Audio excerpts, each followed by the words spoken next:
reason I wrote Rich Dad, Poor Dad was because I knew this time was coming. And we have, as a world, have never been here before. And so is it a spooky time? Damn yeah, it is probably the most dangerous time ever. There's nothing to compare it to because there's never been a world economy before. For example, 100 years ago, if there was a stock market crash in England, it didn't affect anybody. But now the US market goes down, the world goes down. So plus with social media and all this we're doing now, and so we've never been here before. And I'm excited about it because I make more money in crashes than I do when they go up.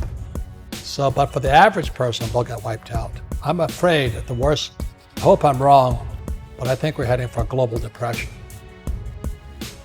How does this play out for the average worker, Robert, for the small business owner? I mean, what does the next 3 months look like? Because it doesn't look pretty. I mean, people are already being laid off, made redundant. There's no cash flow in most of these businesses. How does that play out? Well, let me give one more stat just to give you the size of it, okay? The national debt for World War II was $25 billion. Every day today, they're printing $125 billion. Every single day, that's like 5 World War IIs per day. They're printing so much money to keep this think of a hot air balloon with a tear in it. And they're doing desperately trying to fix this tear, but no matter how hard they try, the tear has gone beyond, it's coming down. So in financial terms, it's called our debt to GDP has now gone from 60 to 90 to 105, it's going to 120. We're bankrupt.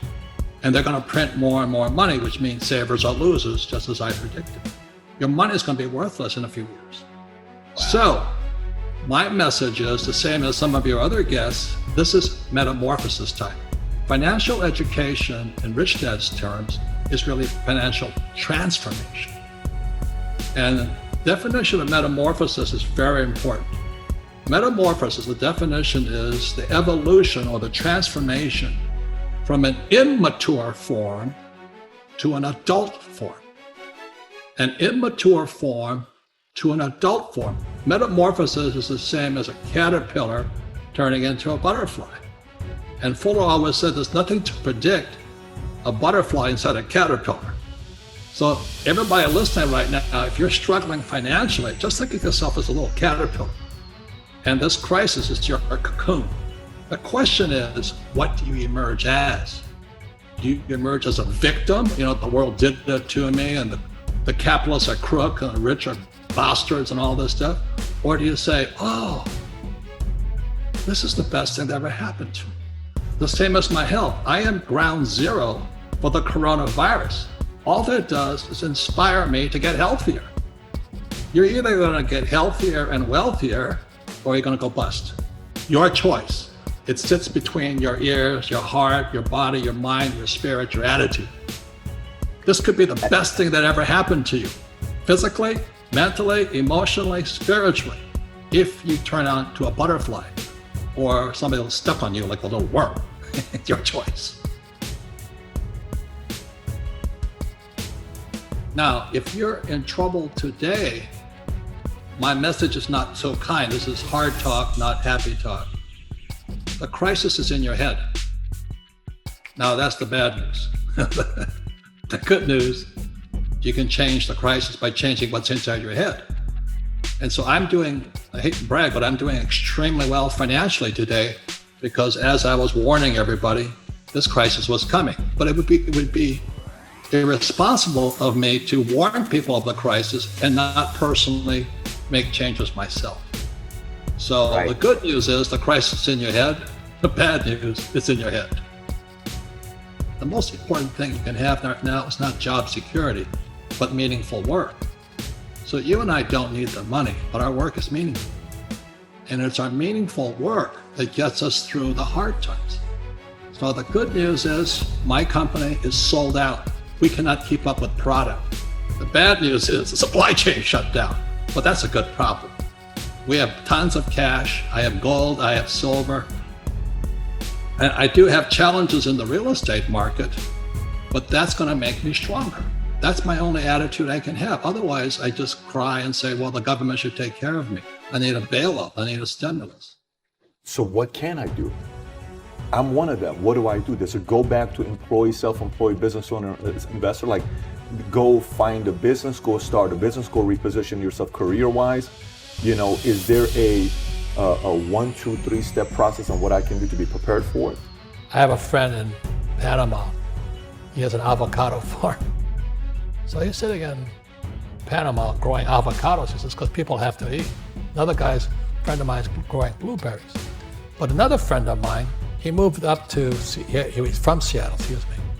He had a big house, his kids all moved out. So he converted the kids' bedrooms into 1-bedroom apartments. So he put a kitchen and he put a toilet inside his little bedrooms. And so he now rents out 4 bedrooms. He's making more money today than ever before because a lot of workers commute to Seattle. So they come in, they check in, they come in on Sunday night, they check out Friday afternoon. It's at a little house, he's making more money.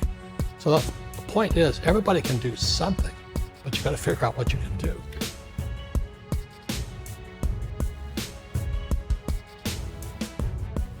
Well, the reason the rich don't work for money is number one expense is tax. See, there's 3 kinds of income: earned, portfolio, passive. So earned income is if I get a job, that's earned income. If I'm a doctor or a programmer, that's earned income because I'm working for it. If I buy, let's say, Apple for $10 and I sell it for $20, that's portfolio income, capital gains. Yeah. But passive income, which is cash flow, is never taxed. So it's not, and so these guys are screaming right now in America, tax the rich. I said, good luck. Because most of the guys complaining, they don't know there's 3 kinds of income. And the rich don't have jobs anyway. They have assets. And so the average schmo out there, poor guy, sent the kid to school, they don't learn this. So that's why in Fake, as you were talking about it, there's a newspaper article about Jared Kushner, and he explains how the Trumps and the Kushners don't pay taxes and make millions of dollars. And the reporter couldn't understand him because our schools will never teach you that 3 types of income. And they judged him and say they're wrong and it's cheating. And we see that over and over again. Amazon not paying taxes. What do you say to people when they come up to you and say, Robert, it's not fair. It's not fair they're not paying taxes. Well, there's always 3 sides to a coin, heads, tails, and the edge. So which side of the coin are you on? From my side, it's fair. But this is the difference. Everybody can do the same thing I do because the tax laws are for everybody. We don't say, well, the tax laws are only for the rich. No, the tax laws are for everybody to use if you have the right financial education. And the reason I'm an advocate of financial education, without that education, you have to pay taxes. You see, very few people will buy what I do, make $1 million and pay 0 tax. That takes, and my rich dad taught me that playing Monopoly. That's how it started, 4 greenhouses, 1 red hotel. Or the McDonald's formula, I write about it here. McDonald's, Ray Kroc. Yeah. McDonald's is in the real estate business. So they sell hamburgers, but they buy real estate, so they pay no taxes. This guy Bezos, he's $16 billion. How much tax do they pay on that $16 billion? 0. And that's all legal. Anyone can do it. Everybody can do it. But most people lack the education. Correct. So Jared learned about money when he was a kid by watching his father, by watching these people invest in real estate, and said, wow, not only do you get to make the money, you get to keep the money. That's a big problem a lot of people don't understand. They, look how much money I made, but how much did you keep? Because that could be half. How much tax did you pay? Right, the tax did you pay? And so you always say, this is the law. The law is true for every citizen. You can do it, but most people just don't do it. Sometimes, like you said, they don't have the education, because you need to have a plan if you're gonna go do risky things. Well, it's not risky. I mean, to me, what's risky is having a job and paying taxes and saving money because they're printing it. That's the worst thing of all. And that's why there's fake money, fake teachers, because the teachers they don't know it. And fake assets, because Wall Street or the City of London or Lehman Brothers or Goldman and all, they're not going to tell you this.